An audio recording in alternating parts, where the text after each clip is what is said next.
Là, il y a un point important. Moi, je crois, si vous voulez, que tout le monde, à toute époque de l'humanité, peut comprendre qu'il vaut mieux, s'il a un peu de sens moral, qu'un homme soit libre et bien portant plutôt que esclave et malade.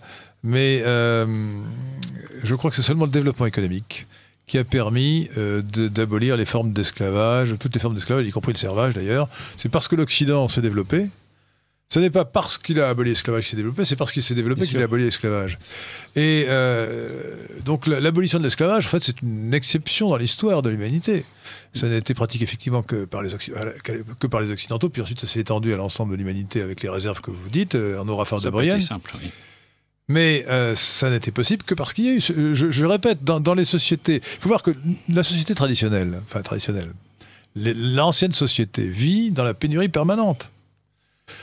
C'est la famine ou c'est l'épidémie qui fait la régulation démographique. Oui, tout à fait.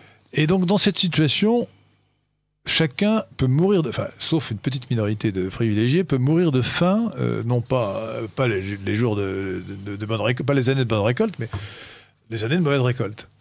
Et en fait, les gens considèrent comme préférable d'être esclave plutôt que de mourir de faim. Tout à fait. Si c'est l'alternative qu'on a, on préférera plutôt que de se sauver pour aller dans un autre pays où on ne sera pas esclave, rester avec le maître qui vous nourrit. Parce que le maître, il peut avoir des sentiments moraux, mais même s'il n'a aucun sentiment moral, il a intérêt à ce que son bétail humain se porte bien. Bien sûr. Il n'a pas intérêt. C'est sa richesse.